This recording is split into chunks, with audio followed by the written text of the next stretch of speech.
Hi guys, and welcome to another video on my channel. And yes indeed, it has finally arrived, the DJI Osmo Mobile 2. Looking forward to this one for quite a while now. I've actually been waiting. It came out about a month ago, I think, in the UK. Sold out very fast as far as I could tell. And I've only actually been able to get my hands on it very recently when they kind of restocked to the UK. I bought this from Apple, of all places. £129, no more expensive, no cheaper from any manufacturer or any retailer as far as I can see at the moment. £129 is the price, and that's one of the major talking points about this, because this is kind of DJI's first attempt at, quote, budget 3-axis handheld gimbal for mobile phones. Now, I say budget, obviously £130 is not cheap, but it's still significantly cheaper than the Osmo Mobile 1 was when it came out, and that was at about £250 at the time. It may even be more around the £300 mark.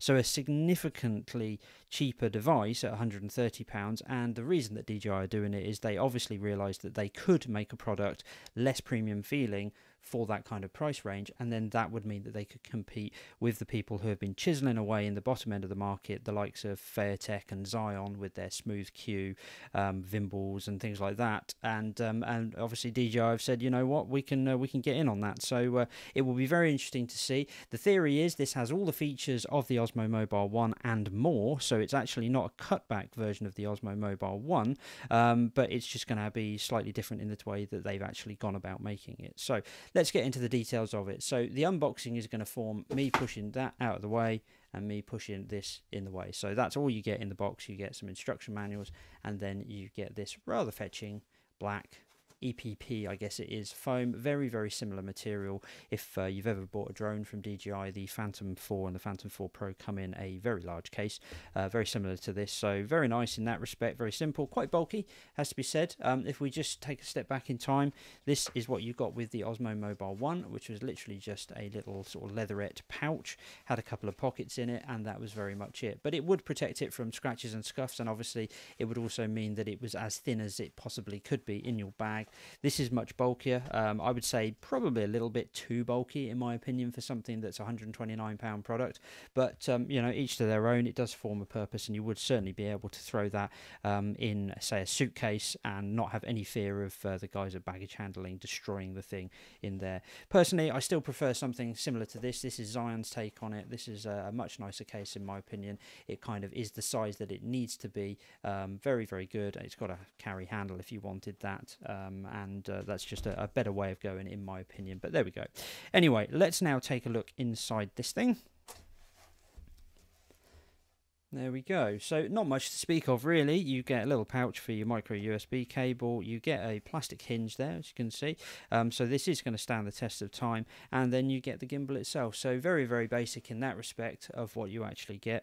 Now I'm going to take the gimbal out in a moment, and obviously I'll go over the various features. The only other thing that I just wanted to mention about this case, which is really nice, is when I do remove this, you'll notice there is this little recess here. Now, one thing that's lovely about that is because you don't get a stand with this. It didn't come with a stand or anything like that, but this will actually fit perfectly in there, and then you can use it as a stand. It means you can sit it up, you can tap away at your phone without using your other hand, you can do all your configuration, your setup and everything like that, and I just think that's a nice little touch there. It does actually serve another purpose, and that is that when the gimbal is being stored, if you've got a significantly large phone, you can see there's actually a finger gap here. So if you've got a larger phone, and you'll see this later on as I explain how you balance it, that gap will actually get bigger, or if you put it in portrait mode, and it just means that you can store it in the size that you've got it. Basically, you don't have to fiddle around with rebalancing and everything. So I quite like that feature.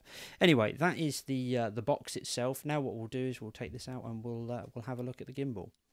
Okay, so here it is laid out on the bench. Now, what I'm going to do, the format of this video is going to be, I'll talk about it a little bit now, about some of the features, we'll look at the materials, etc. Then what I'll do is I'll change camera angle, put a phone in it, and we'll see the actual kind of usability features. Then what we'll do is get out into the open world and actually test some of those features so you can see it. So it's going to be a reasonably long video, as all of mine are. Feel free to skip ahead to the parts that you desperately want to see. But let's first concentrate on the materials and the way that they've actually made this. Now, I have to admit, as soon as I picked this up, I was actually a little disappointed. The plastics are very rough. Now, obviously, you've got a grippy area here, which is fine. I respect that, but they're not smooth. It does mean it's grippy, but I don't know. It's as if you were to run your fingers over kind of, I don't know, a rough wood or something like that. It's hard to explain, really. It is grippy because of it, I guess.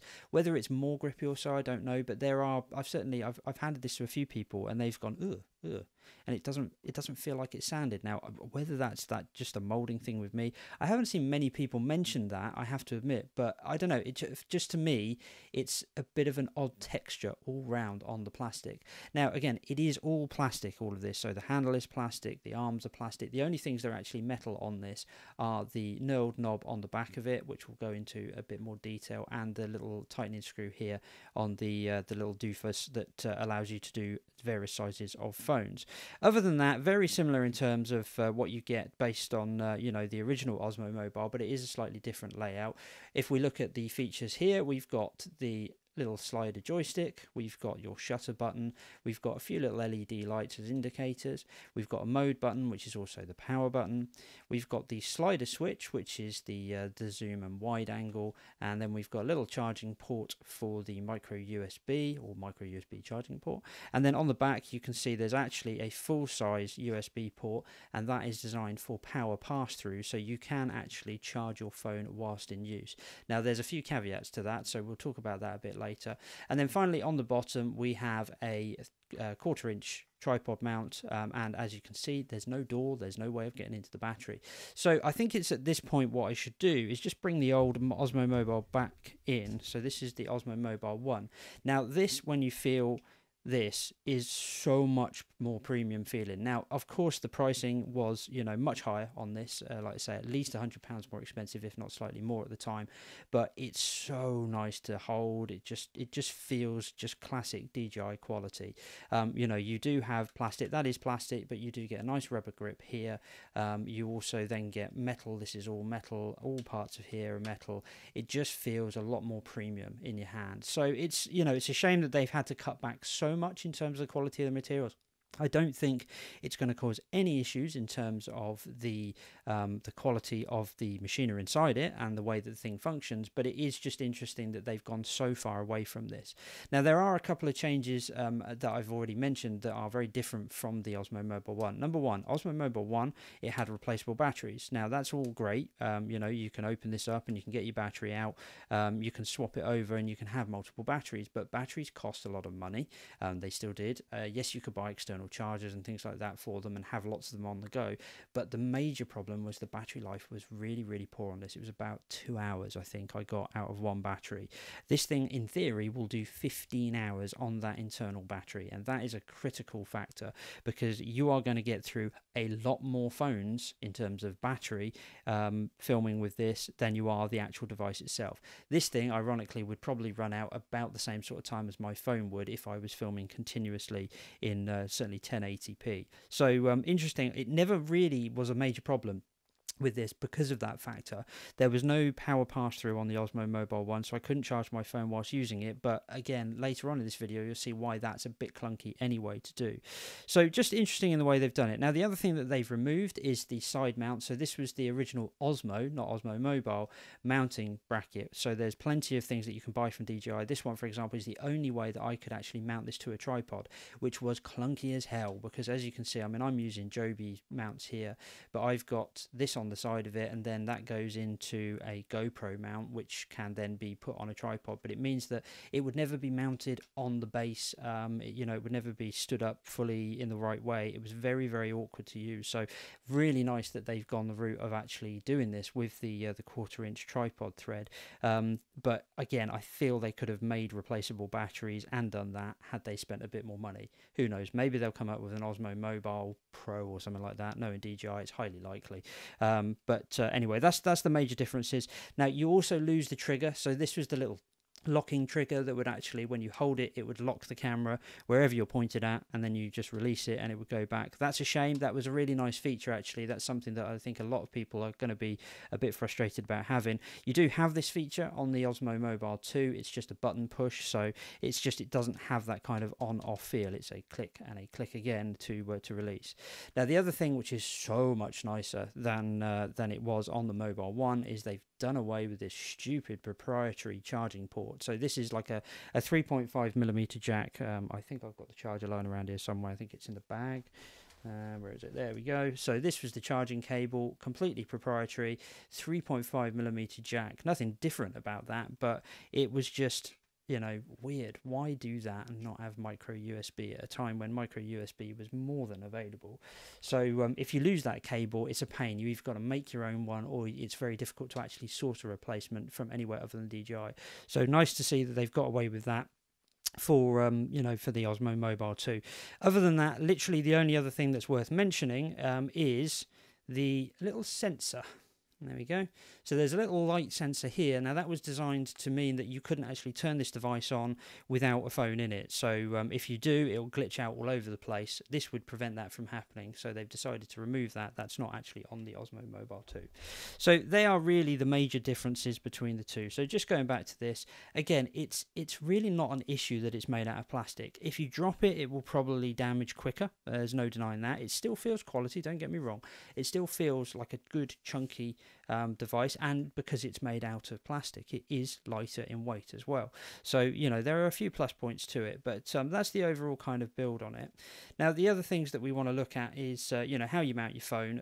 The differences here, actually, between the Mobile 1 is the this is a sprung release, so that's very similar, if not identical, to the way that Zion did it in the Smooth Q.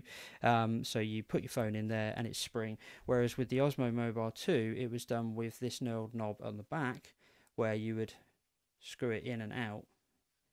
So you could unscrew it very easily. Now, again, I prefer this, I have to admit, because it was just, I don't know, you don't feel like you're manhandling your phone into this device every time. Because this is sprung, you've got to slot it in there. Obviously, if the springs get loose over a period of time, it's not going to hold your phone quite as well. So, again, it would have been nice to have that. But because of this, they have replaced it with the ability of putting it into portrait mode. So if I undo this, you'll see that I can eventually clip it around, and you can put it at various different angles, which, again, if you're filming in a portrait mode, then you can have it like this. If you want it in landscape, then you would have it like that. So it does form a function getting rid of that, and again, it's quite interesting to see that they've done this way, because that is identical, literally identical to the way that Zion have done it on the Smooth Q. Which came first? Who knows? Did one of them copy from the other? All I know is the Smooth Q's been out longer, I believe, than the Osmo Mobile 2, so it's quite interesting that they both share that functionality at the back there. So anyway, I think that's probably enough talking about the kind of the build and the way it's been put together. What we'll do now is we'll move angle, and we'll get to a way that we can actually put a phone in it, and we can demonstrate how the features of the device actually work. Okay, so now we've got it on the bench in a slightly different angle, but easier to see. So the first thing that we're going to want to do is actually put a phone in the device. So to do that, all we have to do, grab our phone here, and we just open these spring clips up here, and lock it into place and slide it nice and snug down to the end there. So as you can see, I am using a rather ridiculously heavy garish green iBlason armor case. I tend to use this on all of my videos, if nothing else, to prove that you can do it. One of the annoying things that I always find with manufacturers for these gimbals is that they assume that everyone walks around with their phone in no case whatsoever, and they design the fitment around that. I personally don't know a lot of people that don't at least have a glass cover or a bumper case on their phone, and I know many people that have now gone the way that I have to stop themselves having so many replacement screens by having a big tough phone. So depending on what you're doing, obviously if you're doing photography a lot, you're going to want to be able to throw this in the bag, and you're not going to want to worry about the fact that you've got to take your phone off and out of it every single time. And something in a big case like this will at least give you the confidence to know that nothing in that bag is going to destroy your phone. So anyway, it's nice to see that it fits. I would say it's quite a tight fit. I think if I were to push too hard on the back of this phone, it would pop out. It's not really clamped in place around the corners, but the spring is nice and solid. I don't think it's going to go anywhere at all. And obviously once you've turned the device on, the whole point is it's actually holding the phone in a nice stable fashion anyway, so it shouldn't be able to fall out left and right. So good to see from that point of view. Now the main thing that you now need to do once you've got the phone in there is you have to do the balancing. Very, very important. If you've never used one of these devices before, the whole point of a 3-axis gimbal is to get the motors so they are only compensating for movement. They are not physically moving your phone around. They're not carrying the weight of the phone. So to do that is very simple. You have the little locking nut on the back here, this little aluminium nut. You just unlock that, and then what you do is you need to make it so your phone is kind of horizontal. So all I need to do now, I can see it's heavier on the motor side, push it in slightly.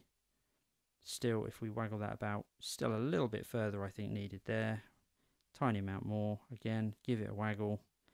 The reason that I do that is because it then can rest in the place that you actually can see is balanced.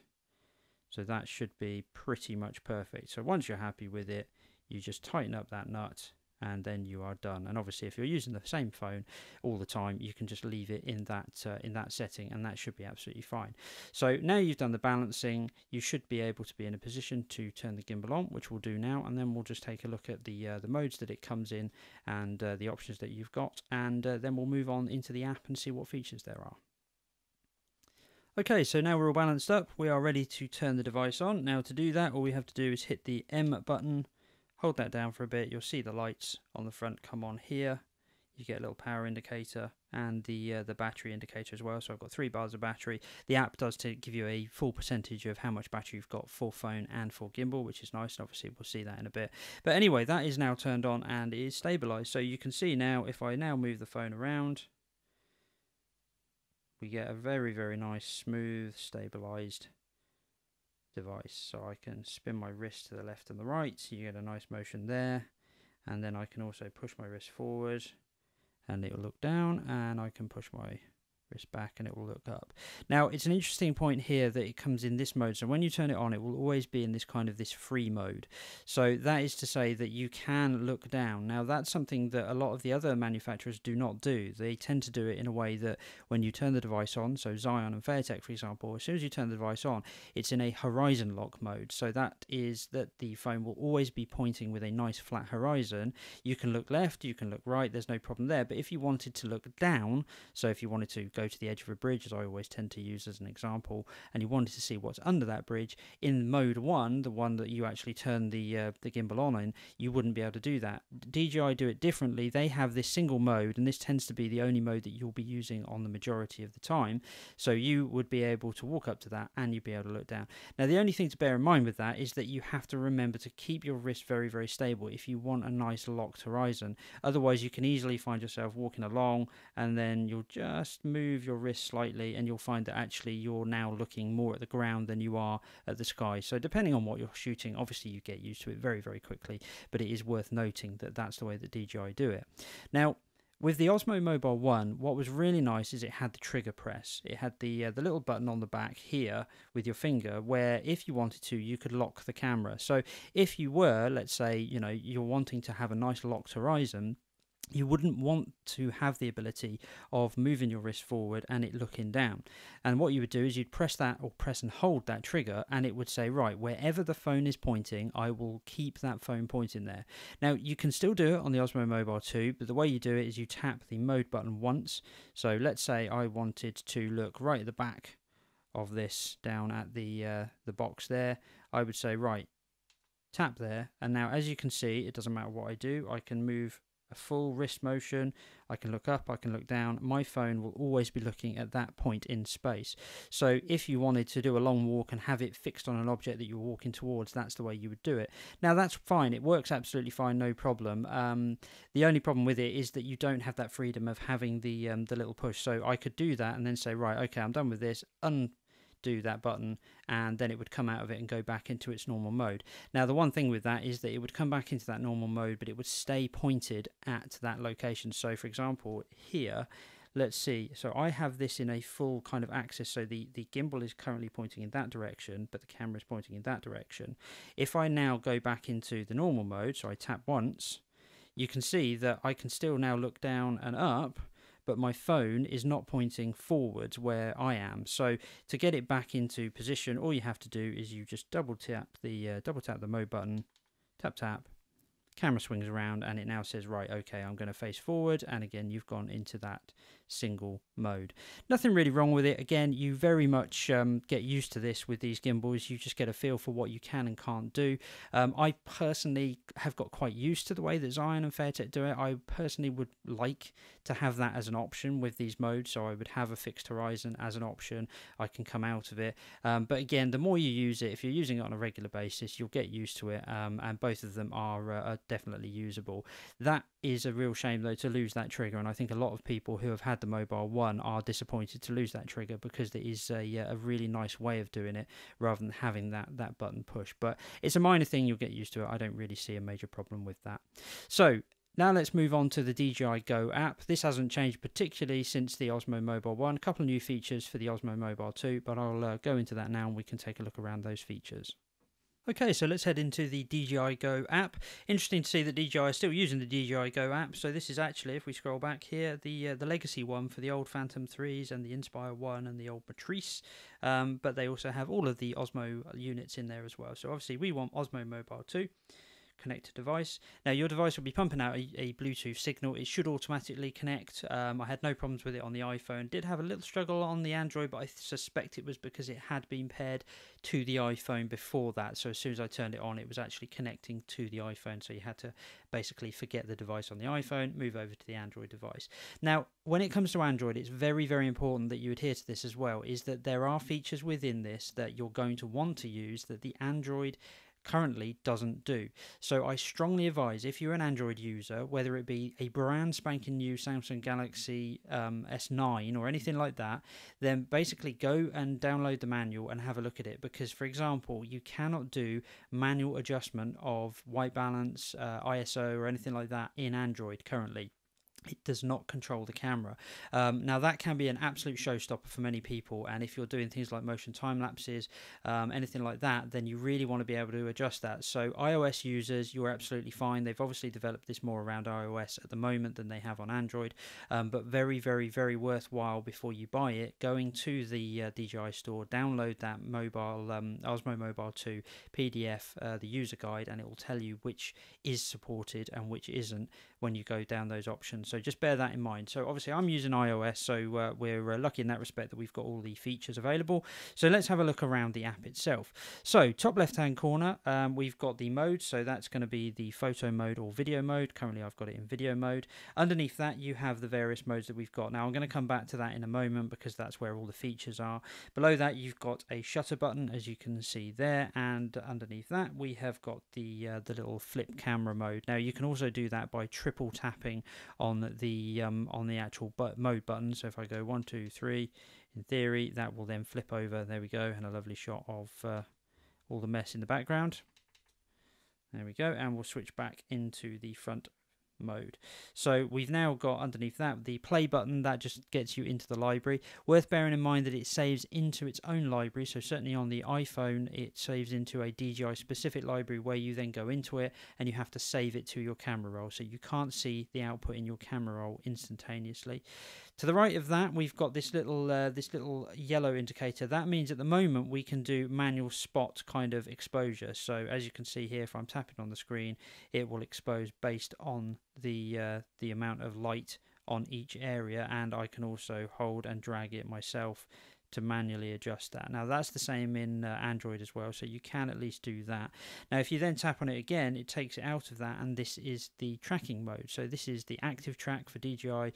So when you use this, you draw a little box around something and it will try and track it, and you'll see a demonstration of that later on in the video and how that works. Let's move over to the right hand corners then. So top right hand corner we have the home button. That just takes us back to the splash screen where you choose all your Osmo devices. To the left of that there's a little flash icon that's telling you whether or not the flash is on or off, which can be changed in the settings. And then you can see the battery indicators for the gimbal first, and then you can see the phone, so you can always keep track of how much power you've got in each device, which is always nice. So right hand side again, if we move under the home button, we've got the settings. So again, I'm in video mode, so these settings do change ever so slightly dependent on the mode, whether you're in photo or video.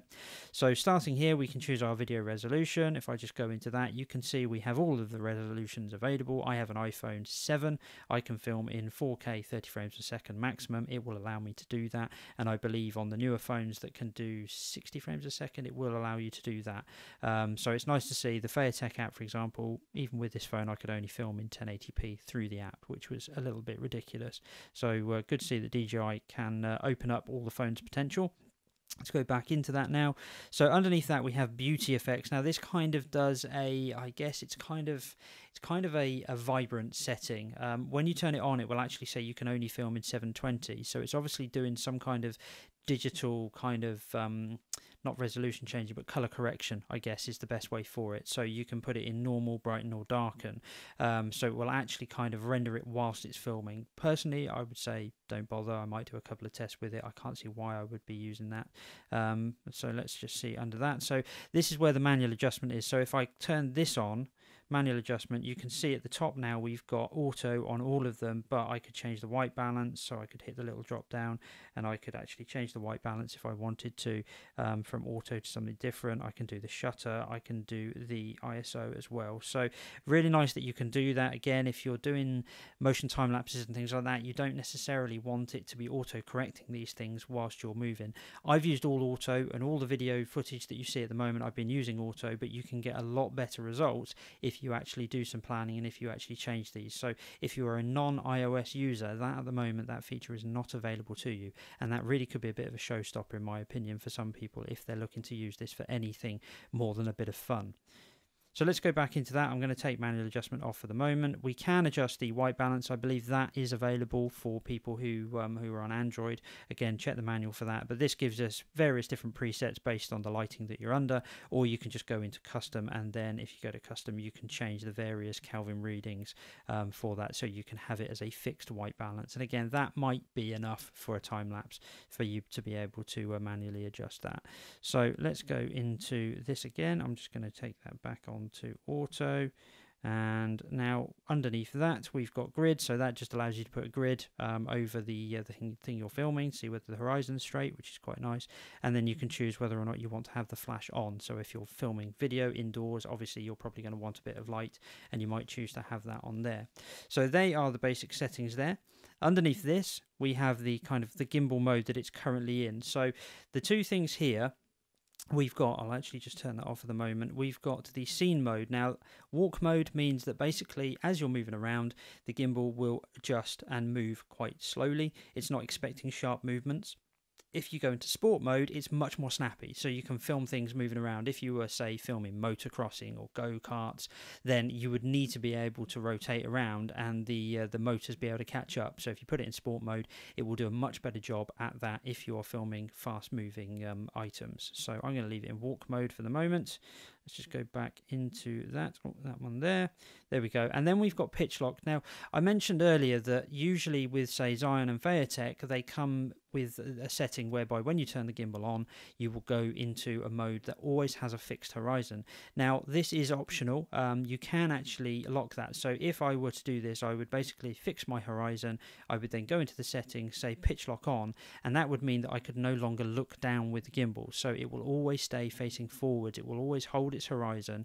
And if I try to look down, so the scenario of looking over the bridge, I wouldn't be able to look underneath the bridge because it would have that pitch lock mode in. It's nice that it's there. It's just really annoying that it isn't more easily accessible because you've got to go into the settings and change that on and off. I personally like the ability of double tapping or triple tapping to get into that mode like you do with some of the competitors. So a bit of a shame that DJI have gone that road, with this. Maybe they'll do a firmware update possibly if enough people complain, but at least it's there. It is an option that is available. So now let's move on to the gear, which is going to be the main settings. So quite a few of these here. As you can see, you can change the camera resolution. Interestingly, on my iOS device, I can change the camera resolution here. In my Android device, which was a P8 Lite, I think it was a Huawei, or however you pronounce it, I couldn't even change the resolution, and it was filming at 720p, even though the camera is capable of 1080p. So again, that was more of a frustration, and this is why I think that, if you are an Android user, you need to tread very carefully with this, because there are features that that are just not available. And if you if you are in that situation, you can only film in 720 and not 1080. That's going to be very limiting for you. So just get into that PDF file and have a look to see whether or not there's anything that you can't do before you buy this. So we've got panoramic quality, high, middle and low. So basically that is to say how many photos and the resolution that it will take. The panorama mode is really nice actually. We'll see an example of me using it later on. But the number of photos it takes will be dictated by the settings here. So let's just get back into that. Come on. There we go. And gimbal. So now we've got various different things here. So we've got horizon calibration. Now that means to say if you feel that the horizon is ever so slightly wonky, you can go into this, and if I just go into it now, you can see you can adjust up or down. So that is to say it will just move the gimbal in micro movements left and right until you get a nice flat horizon. And you really want to have a nice flat horizon. That's the thing that makes it so smooth, and it just makes it really nice to have a nice flat horizon. So make sure you do adjust that if you feel it's off for whatever reason. We'll go back into this, back into gimbal, and then we've got auto calibration. So if you do an auto calibration, it will basically mean that you need to keep your Osmo Mobile nice and flat, put the phone in it, and then it will do a auto calibrate. Interestingly, I just tried this a minute ago, and because my phone is in this large case, it won't freely rotate all the way around its axis if I were to basically try and look fully down. For that reason, when I do the auto calibration, it hits the back motor and it stops completely. It won't let me calibrate. So again, if you've got a very, very large phone, that is something to bear in mind, that you won't be able to do an auto calibration. You would be able to put another smaller phone into it or take it out of its case and then be able to do it. I would have that option if I wanted to, but it's just a bit weird that they won't actually let it calibrate with a larger phone in it. So something to bear in mind in that respect. Moving down then, we go down to the joystick setting. So the joystick setting, its default is in middle. You can put it fast, which means if you move it left or right, up and down, it will be much faster reacting, or you can put it into slow. I personally like to put it into a slow movement. I've been using everything in middle at the moment, but slow definitely is a little bit more slick if you want to get some nice smooth tracking shots. And then the interesting one here, the stick control direction. Now it's defaulted to horizontal and vertical. Now that means it can only do one or the other. It can't do both at the same time. So let's say you had something that was, bottom left-hand corner of your shot, and you wanted to move all the way up to the top right. You wouldn't be able to do it with your joystick if it was in horizontal/vertical. You would only be able to do it if it was in free mode, because in free mode it allows you to do a full range of motions all the time. So you'd be able to say, right, hold my joystick bottom left hand corner, move it to the top right, and it will slowly move the gimbal up to that. So definitely a setting that I would suggest you put into free, because it just gives you that bit more freedom. And then we've got a couple of invert settings. I'm not entirely sure why you'd want to invert left and right on the joystick. So when you press left, it will actually go right, and if you push right, it will go left. The invert tilt stick, that's something that actually, interestingly, I would say it's already inverted. This is one of those things, if you're a PlayStation gamer and you play first-person games, you'll know what I'm talking about. Some people call you crazy if you invert it. I personally always invert it. So if I want to look up, I pull down with the joystick. If I want to look down, I push up. It just feels more natural to me. I think it's probably something around flight sims or flying that may be something to do with it. But ultimately, you have the option, and it's defaulted so that it's actually already inverted. So if I wanted to look down, I would push up on the joystick, and vice versa. So for many people, that might be a bit weird for them. So that you can go into the setting here and change that, which is good. Let's have a look. The other things in here. General settings, you get the version, so that's the firmware version, and of course you can do firmware updates through this. It will tell you if one's needed, and you've got the name of the device, that's the Bluetooth name. You can actually change that to something a little bit more friendly should you wish to do that by just tapping into it and bunging in whatever you want to call it. Other than that, you've got the live settings. So that is to say, if you wanted to live stream whilst using this, you could through any of these services. So you could do an RTMP, you could do QQ Zone, which I think is one of the Chinese ones, YouTube Live, and Facebook Live as well as Weibo. And you can just basically, you go in there, you set them up, put your account details in there, and then that gives you the option to actually live stream to them. Very similar to Zion in that respect. They also had that there. So that's really the main features in terms of the settings and everything. Let's just go back over now to the modes then. So this is underneath the video and photo mode here. So if we click on normal, so I'm in video mode at the moment. So the options we have, we can do standard, we can do slow motion, we can do time lapse, we can do hyperlapse, and we can do motion time lapse. So very, very similar to Osmo Mobile 1 in that respect. Standard is obviously just videoing.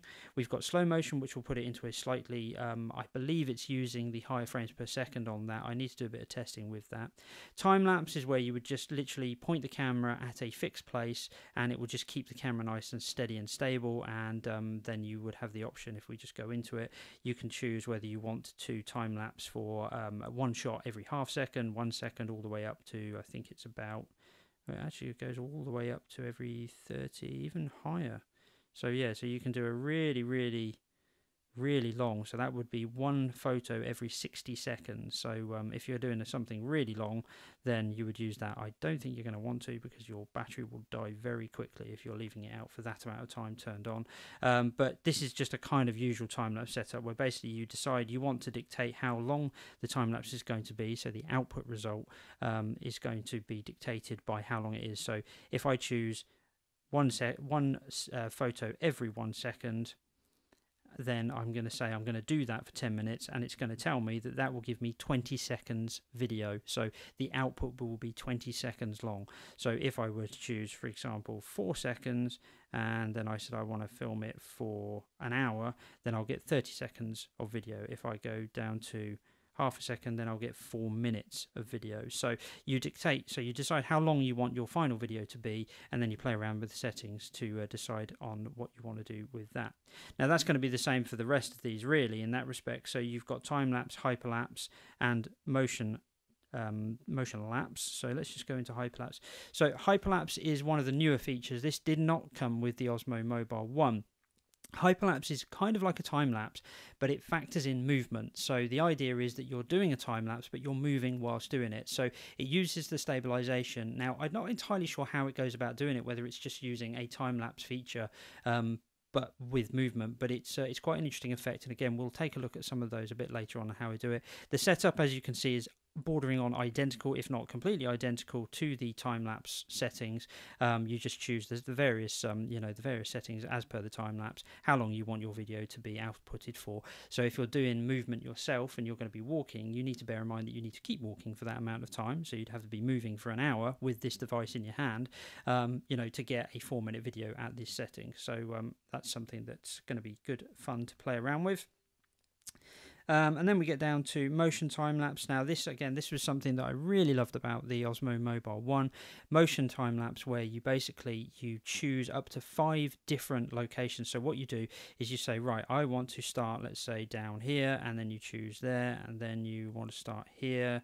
And you can move, you can literally manhandle your gimbal around to do this, which I really like about it, instead of using the joystick. So you choose these 3 frames, and then basically it remembers where you pointed the cameras at those 3 points, and it will do a motion time lapse between those 3 points. And then when we go next, you can see we get all of the usual time lapse settings. So you can say how long you want it to take for it to go through those 3 points. And it's going to be very interesting to see the output of this, because one of the problems that the Zion had with their smooth Q was that it was very, very jerky. When it got to point B, say the join between the 2 points, it would stop physically and then it would move on. Now DJI, I think, on the Osmo Mobile did it much better. There was a nice fluid motion to it. It wasn't perfect, but it was very, very good and much better than the Zion output. So I'm going to look forward to testing some of that. So let's just close that. So they are the basic modes in video mode. So what I'm now going to do is I'm going to flip over to photo mode. Whilst we're here, we're quickly going to jump over to the effects. You can see it's basically just a cut down version of what we saw in video mode. So it's removed the resolution settings, everything like that. This is obviously going to be filming at the maximum resolution that the camera can do. So if we look at the modes over on the left now, so we've got single photo, which is obviously just going to take a photograph. We've got the panoramic modes and the long exposure mode. So we're in single photo at the moment. So we've got landscape photo option, we've got 2-second delay, 5-second delay, 10-second delay, and HDR mode, which of course will take several photos, and then it will kind of make the best one out of all of them. It will just take a bit more space up on your phone. If we go into panoramic mode, now the panoramic mode is interesting because these have changed quite a lot. The way that it does the panorama in these modes is it doesn't just do a left to right, it does various different ones. So we've got ultra wide, for example, and what it does is it does it in a grid pattern, so it'll sort of take photos top left, top middle, top right, and then it'll go down middle right, middle center, left, and then it'll go bottom left, bottom right, bottom middle, bottom right, in a kind of a grid pattern. So you get a much sort of larger scale panoramic. You no longer just do a left to right. Now don't get me wrong, you can get some stunning results using just the iPhone app and the iPhone panorama while using this gimbal. Obviously, if you're doing that, you have to do it in portrait mode, and I'll go into a bit of that. I'll do a demonstration of that later on where you can see that, but it'll be interesting to see these different modes and how they come out. So you've got ultra wide and you've got fisheye, so that's going to be like a GoPro thing, so it's going to be a very super wide angle. It's going to take lots of photos for that. And then you've got a panorama, that's just a left to right panorama, but I believe it probably still does do it in a top and a bottom, so it does a top row and then a bottom row. So again, we'll find out when we play around with that a bit later. And then we've got long exposure modes, and that is to say long exposure, and we've also got light trail, so that if you're doing light trail, then it will keep the exposure. If you were filming in the dark, for example, and you've got lots of lights, you've seen those time-lapse videos where you've got lots of light streaming around, then it's got a capability of doing that. So something to play around with there potentially to see how that comes out. So let's just go back into these modes, and I think that is about everything covered. So plenty of features to play with. Obviously, we've got the active track as well. That's going to be interesting. That was something that I had fun with on the old one. It was much better than any of the competition as far as I could tell, where you can draw a box around an object and you would actually be able to have it follow you all the way into the distance, using the same sort of software and the same idea as the DJI Phantoms and things like that. Anyway, that's an overview of it. Very long, very detailed. Obviously, hopefully that's covered everything for most people. Again, Android users, have a look at that manual. You're going to need to do that. And with all of that said, I think it's about time we actually get out on the road and do some testing with this on the bike and out in the nice sunshine. So lots of stuff on the bench there. I'm sorry if that dragged on a little bit too much, but hopefully for prospective buyers that's actually been quite useful. Out onto the open road now, and as with all of my review videos for these gimbals, I do the same route every single time. That means you can look at some of my other reviews and you can compare the footage you see in this video with the footage that you see on those, just to see which is the best one, which you feel is acceptable, which you feel is bad, and hopefully that is of use to you. So we're not reviewing the output of the camera. I'm filming at 1080, 30 frames a second, as I do on all of these videos with mobile phones using my iPhone 7. And basically what we're looking for is we're looking for the horizon, how it controls the lock on the horizon. We don't want the left or the right of the horizon sagging at all, especially if we whip around, if we're moving from left to right. We want that locked in horizon, and as suspected with DJI, absolutely locked in place, no problem whatsoever there. The other thing that is very interesting, I am riding on my bike, same bike I use with all my videos. I have no suspension on this bike, and this is quite a bumpy road. Now what's very interesting here is that I noticed on, for example, the Zion Smooth Q, how it would really exaggerate those bumps. You could see it, and you can see it slightly in this, but interestingly with DJI they seem to have done something that manages to dampen some of that out, so you don't get that kind of jarring motion when you go over a rough bump that you would with, for example, the Zion Smooth Q, or definitely with the Phaotech Vimbal C. So I don't know what they've done to do that. It may be completely accidental, but I am riding with very firm tyres at the moment, and I was expecting that to be quite bad, but actually I was pleasantly surprised to see that that wasn't the situation. As you can see, the footage is lovely and smooth along this bit of road. There's no problems when I'm looking up. There's no issues with the horizon. Very pleasing. No surprise whatsoever. The DJI Osmo Mobile one was fantastic at this. I would definitely say it was by far and away the best mobile handheld gimbal that I had used, and the Osmo Mobile 2, with no surprise, it has got equally as good a stabilisation, if not slightly better. I would say when I compare the two between them, I really wouldn't see much difference. I think if you do have an Osmo Mobile, you're still getting fantastic stabilisation, and there's certainly nothing that I would suggest to get rid of that, apart from some of the factors that we've talked about already, including things like the features and the battery life, of course. Moving on to a little bit of walking footage now. So this is just to see what it would be like when you're walking, and as you can see, I'm doing nothing to try and dampen out the up and down bounce of the motion of walking. I say it in all my videos, but you cannot actually get rid of that. The gimbals will not actually respond to the bounce of you walking. What you can do is you can actually try and compensate for that. So if you are walking and you want to try and remove that up and down bounce, then the best thing to do is actually have the handle horizontally, so it's parallel to the road surface, and then put it in a lock mode, and then you can actually use your wrist, your shoulder and your arm to try and compensate some of that motion out. Otherwise you will find that a little bit noticeable. Other than that, nothing particularly surprising here. Very smooth, very nice, no issues with it glitching out.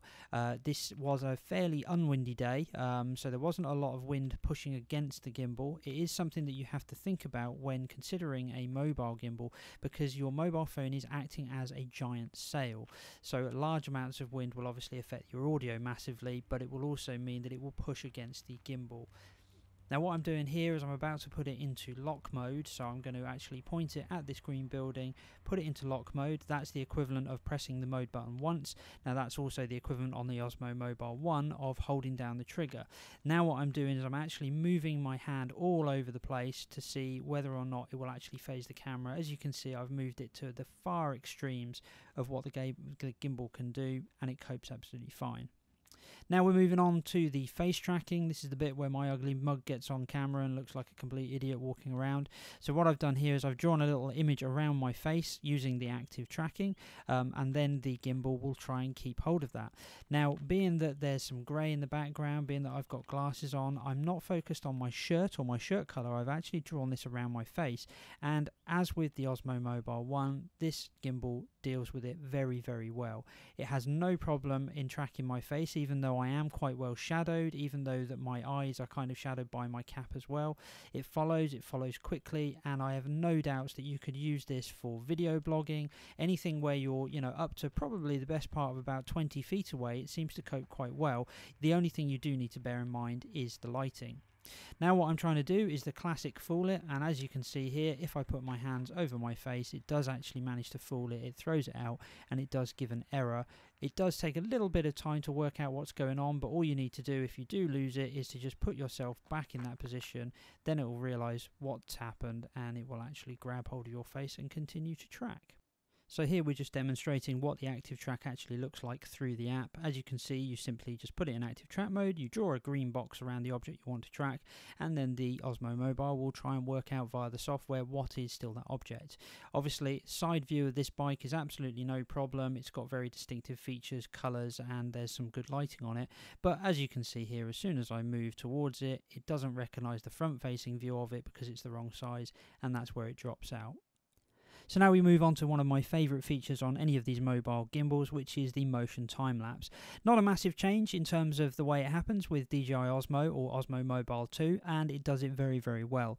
Naturally, you've got to compose the shot, you've got to make sure you anchor your camera very well, stick it on a tripod, make sure there's not too much wind, as it's going to catch the phone and it's going to cause shakiness. And I'm only doing kind of 10-minute time-lapses at a time here, so the longer you do them for, the better the actual output will be. But generally speaking, very happy with it. No surprise really, there are very smooth motion between each steps on the motor, exactly like there was with the Osmo Mobile. I wouldn't say there's any major difference between the Zion Smooth Q in that respect, and indeed left and right here, left is the Osmo Mobile 2, right is the Zion Smooth Q, and as we get to the flowers, notice the amount of time it stops on them. Now I would say they're probably about the same, which is a little bit longer than I would like. I'd like a smoother motion on both of them, but ultimately it does the job absolutely fine. Here we see an actual time-lapse of a time-lapse being taken, and it just gives you an indication of how smooth that motion is whilst you're actually doing it. In a moment what I'll do is I'll actually show you the video of the time-lapse being taken, so this is real-time video coming up, and you can see if you look at the camera in the background, so the mobile phone in the background, you can just about make out how slowly and smoothly these time-lapse are actually being moved by those motors. Moving on to the panoramic modes now, this is the ultra-wide mode, so this has got 9 steps, so it takes 3 across the top, 3 across the middle, and then 3 across the bottom. Output, not too bad. Obviously you need to mess around with some of the settings on your camera to get the best out of it. This is the quote fisheye mode, which is exactly the same thing, but basically it takes 15 photos, so it does more across the top, the middle, and the bottom, and it just gives a kind of a wider, more kind of narrow scaled view. This one here is probably the nicest. This is actually quote the panorama mode, and this one actually takes 27 individual photos, and that will give you the most amount of detail, and on a landscape like this, that's exactly what you want. One thing that I would say though is if you look at this is actually using the iPhone's built-in panorama mode, which when it's scaled down and it's crushed up like this doesn't look too much, but when you actually zoom in, as I've done here, you can see that there is a great amount of detail in this. Now, you can use this with the DJI Osmo Mobile, so all you do is you put your phone in the Osmo Mobile, you put it into normal camera mode, you don't use the DJI Go app, you stick it into panorama mode, and that means that you can use the Osmo Mobile to get a really nice smooth tracking shot, which will give you a fantastic output. And in my mind, I still feel that the built-in Apple panorama mode gets you the best photograph with the most amount of detail in it, should that be something that you're looking for. So now we move on to the Hyperlapse, so just a little 10-minute loop of me riding my bike through the woods, and basically this is a time lapse but in motion, but I'm sure DJI have done something to kind of smooth that out. There's a reason why it's not just time lapse mode, instead it's Hyperlapse, but as you can see the results are pretty decent, and I think you could have a bit of fun with it should you wish to. So let's draw some conclusions then on the DJI Osmo Mobile 2. Is it worth £129? Absolutely 100% yes. I do believe this is the best 3-axis handheld gimbal for mobile phones out there at the moment, and while it doesn't have the premium feel that the DJI Osmo Mobile 1 had, it still has everything about it in terms of features and functionality, and it just works in the way that you want it to do. I genuinely don't like the plastic. I think that roughness, that texture to it is really nasty. It just feels very low rent, and every person that I've handed it to have commented on how kind of nasty it feels against your skin. Now you will forget about that very quickly, and that roughness does give it grip, so it's not all necessarily negative, it just doesn't feel as nice as aluminium in your hand. If you were to compare this device to say the Xeon Smooth Q, I would say they come very, very close, but this just edges it in terms of the performance of the software and the way that this handles bumps. That up and down motion just seems to feel like there's some internal dampening that's been done that just makes your footage that little bit more smooth. And again, it's very, very, very minor, so if you wanted to save yourself the £30 and you could get yourself the Smooth Q for £100, then definitely go for it. You're not going to be disappointed with the Xeon Smooth Q, but I would say that you're going to probably like the DJI Osmo Mobile 2 a little bit more. It's not to say that the DJI Osmo Mobile 2 doesn't have a few niggly problems. We've already mentioned the issue with Android mobile phones and the fact that you can't actually access the manual settings of your camera, and that could be a genuine showstopper for people who are looking to use this outside of just normal amateur kind of use. The other thing that I find quite annoying about this is the pass-through. Yes, it does have USB pass-through to allow you to charge your phone, but you're not given any way of doing that unless you buy your own cable. And of course, if you do buy your own cable, it has to be a 90-degree cable, which are still very big, especially if you're dealing with the lightning connector. I really do feel that DJI had the opportunity to think of a clever way of being able to connect to that port without it necessarily pushing your phone so far to the point where it almost won't balance. And of course, if you're an iPhone user, thanks to Apple, they've got rid of the headphone jack, which means you can't actually get an external microphone such as the Rode Video Micro into it to get better audio. Not necessarily DJI's fault, and for the price point maybe I wouldn't expect that kind of thing to be considered, but again, it's one of those niggly little things that people should bear in mind. All in all though, they are very minor points for most people, and I think anyone who buys this product for £130 is going to get great value for money, have a lot of fun with it, and really enjoy the experience. Hopefully this video has been useful. I'm sorry it's been quite a long one, but fingers crossed the people who are looking to buy something like this like to look at the detail of it. I know when I go looking for a product, I like to find videos that have got as much detail and information as possible so I can absorb it and then make a decision on it. If that's not what people like, leave a comment. Obviously I like to hear feedback either way. Fingers crossed people have liked it, and I hope to see you on the next one.